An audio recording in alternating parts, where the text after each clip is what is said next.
Okay, when we look at Fadl Rahman, unfortunately, again, I have to apologize. The library at UIA it has a copy of Islam and Modernity, which is his major work on how to reinterpret the text. But it's not on the shelf when I went to look for it. So, although I read the book like almost 30 years ago, the details are no longer fresh in my mind. So I sort of had to reconstruct some of his approach from other people's writings about him. One of the interesting things that he does is he identifies Muslims today as falling into four major categories. The first are the ones that he calls conservatives, and they're interested in preserving Islam's religious and cultural heritage. And then you have fundamentalists who are interested in absolutizing Islamic laws contained in the Qur'an, that they interpret things literally, and then they want to apply that across the board as is, off the shelf. And then you have modernists who believe that the Qur'an produced certain solutions for certain problems in a certain place, but say the responsibility of the contemporary Muslims is to discover the rationale and the wisdom behind the letter of these laws. So to get past the letter of the law to the spirit of the law, and then to apply those derived principles to the contemporary situation. And then the fourth group are secularists who make no appeal to religion at all. And in Fazl Rahman's opinion, they're hopelessly misguided. And so they're just not on the page. They're off the map. Now, it's quite interesting that somebody like Cheryl Bernard, who authored the RAND Corporation study on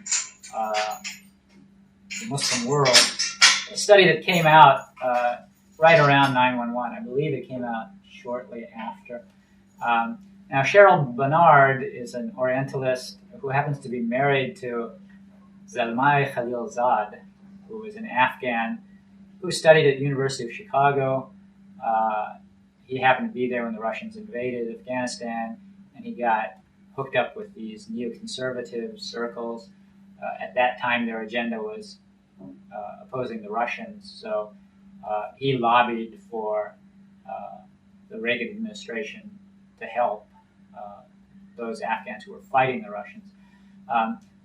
And he got so tight in with these American neocon circles that he ended up becoming the U.S. ambassador to the UN, and then ambassador to Afghanistan, and then the ambassador to Iraq. So his wife, Cheryl Bernard, is the one that wrote that RAND Corporation study on the state of the Muslim world. And basically, she repeated Fazl Rahman's division. The only difference is that she called the conservatives traditionalists. And she lumped the fundamentalists along with the Salafis, and that's all the sort of source for the jihad movements, and that these are, it's an intolerant interpretation of Islam. Not only intolerant of non-Muslims, but intolerant of other Muslims. And and then she also identified the modernists and the secularists. She said the secularists have been discredited in Islamic societies, Muslim societies, and so there's no point in continuing to try to support them. She said for the short term that the Americans should do everything they can to weaken the fundamentalist and Salafi, jihadi, the militant camp, and they should do that by promoting traditionalists in the Muslim world.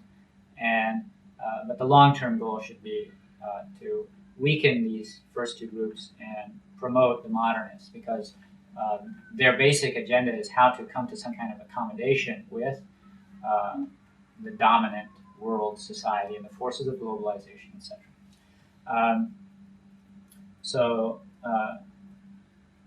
Now, Fazl Rahman, when he evaluated these various groups, he said about the conservatives or the traditionalists that they're well-intentioned but ineffective because they're out of touch with the needs of the modern world.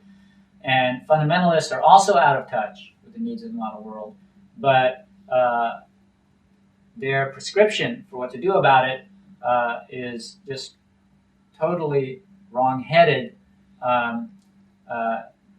that it's going to end up creating big problems for the Muslims. That their responses, because they don't understand the modern world supposedly, that their responses will be ineffective, wrong-headed, defensive, poorly thought out, and ultimately doomed to failure. And so he said that the only viable option that is open for the Muslims is the modernists.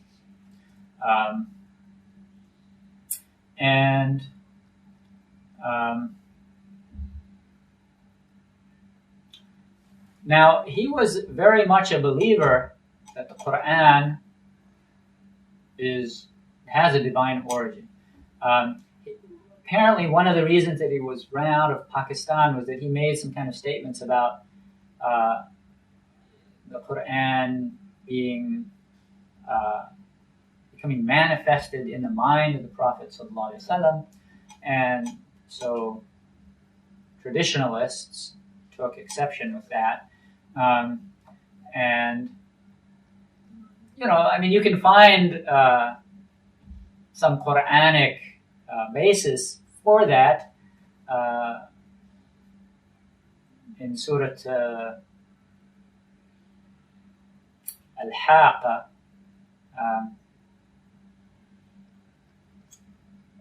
It talks about وَمَا هُوَ بِقَوْلِ شَاعِرٍ قَلِيلًا مَا تُؤْمِنُونَ وَلَا بِقَوْلِ كَاهِنٍ قَلِيلًا مَا تَذَكَّرُونَ. That it's not the word of a poet, it's not the word of a soothsayer. It is the qawl of a rasul. It is the statement of a messenger.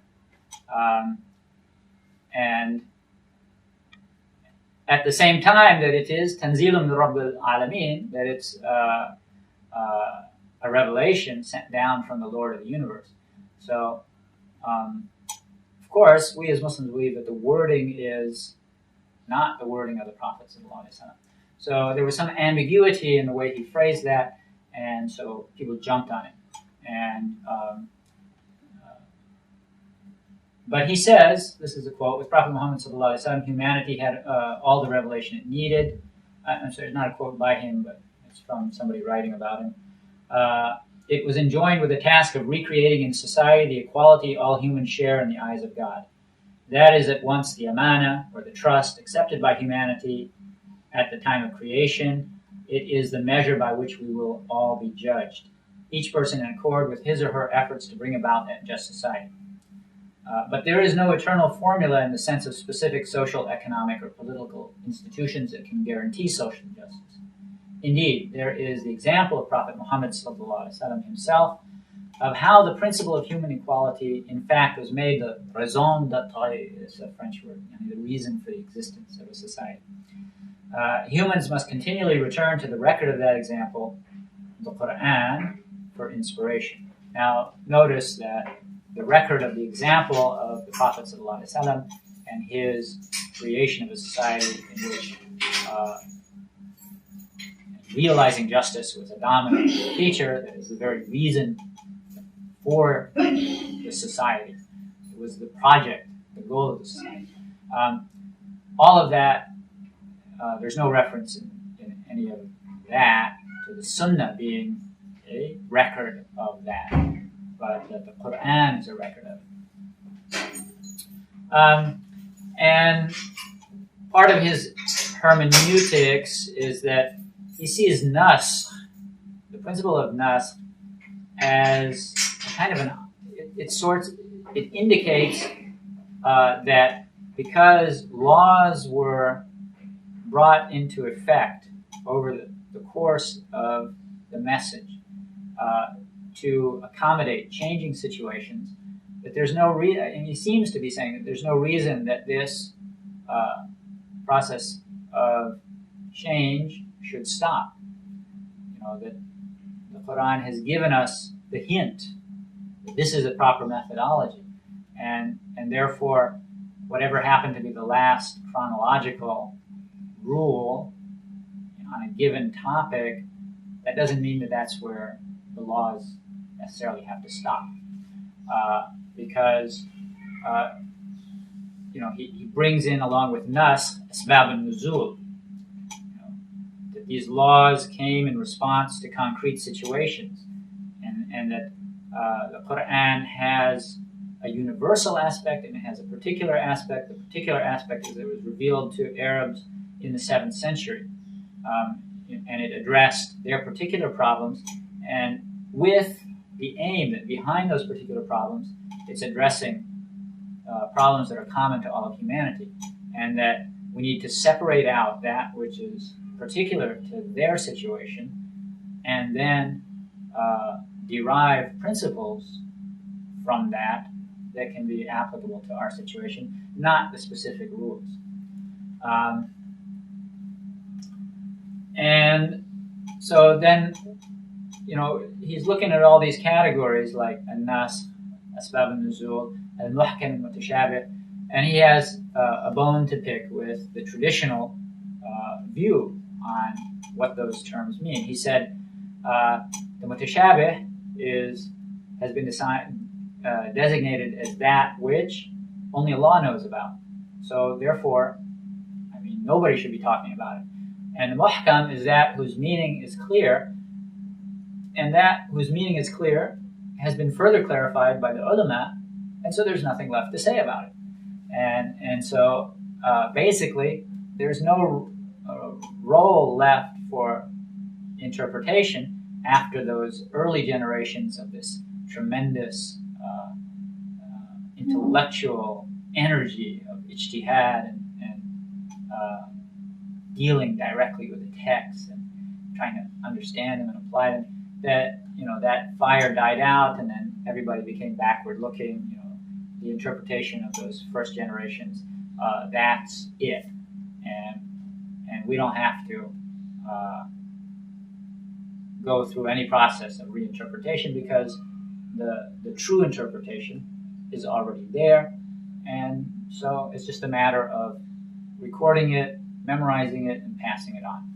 And so he takes great exception with that. He said, situations keep changing, and we have to keep going back to the process of looking at the text and reinterpreting them in order to deal with current realities.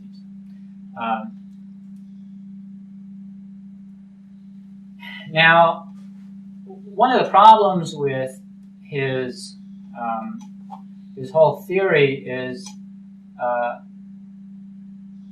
the extent to which he takes the principle of play it as it lays to great lengths. In other words, he accepts a lot of things about the current situation and the Western point of view on these matters as basically, that's right, and we just have to come to terms with it. So he was quoted, in Chicago, because he lived and worked in Chicago. He was quoted in the Chicago Sun-Times as saying, "Fundamentalists have a hang-up on interest. The Quran, it is true, banned a system of usury that was terrible. Interest rates were then 60, 70, 80%. Banking practices have changed, however, since the Industrial Revolution, and faith has to take into account such changes." Now, somebody looking at a statement like that from the vantage point of 2009 would consider that statement to be seriously deluded. That's my take on it. First of all, because a theoretically viable alternative to interest has been developed. And second of all, because that system of interest, guess what? Look around the world. That system is collapsing around us as I speak. And the reason for it, fundamental reason that none of these talking head experts on TV is even hinting at, is that money is based upon interest. Money is debt. Governments have given banks the right to create money, fractional reserve system. And so for every $1 million that are deposited with a bank, they have the right to loan out 10 million. Not 10 million that they have, 10 million that they don't have. They create something out of nothing on the basis of the deposits that are given to them. So 90% of what they say is money, it's in the form of checks, and these are written out to people who want to borrow money from the bank. Once people borrow money from the bank, that money has now become recognized amongst all the other banks, and you can take a check into a bank and they will give you pieces of paper in exchange for it. Now, the $1 million that they loan out, or let's say the $10 million that they loan out today, they loan it out upon interest. So when that debt comes due, let's say in 5 years, they're going to want not $10 million, but $15 million. And on a societal level, somewhere along the line, there has to be more money created in order for the debtors to have the means, to actually have the money by which it's possible for them to pay back the original loan with interest. And when that new money that's created, the only way to create it is by finding somebody to borrow. And when those debts come due, the second generation of debt that was produced in order to create money that will make it possible for the first generation of debt to actually be paid off, you're going to have a third generation of debtors who will then undertake larger debts. And it becomes a pyramid scheme. At some point, it has to collapse because you're not going to find enough debtors or people who are able to take out loans and have some hope of paying them back. There's all kinds of other stuff going on in the current financial problem, and they're all related to un-Islamic principles of banking. So to the extent that, I just read an article last night. The Vatican, the Pope made a speech that was published, references to it were published in the Vatican newspaper, saying that Western banks should look at the model of Islamic banking because it holds out an alternative that could get them out of their financial difficulties. And a couple of months ago, after the initial collapse and bailouts, Nizam al-Yaqubi came to my university, the university in which I study, and he gave a talk about the impact of this current financial crisis on Islamic banks. And although he acknowledged that Islamic banks are, they have all kinds of problems as far as being truly Islamic, but still they avoid a lot of the questionable financial practices that these Western banks are based upon.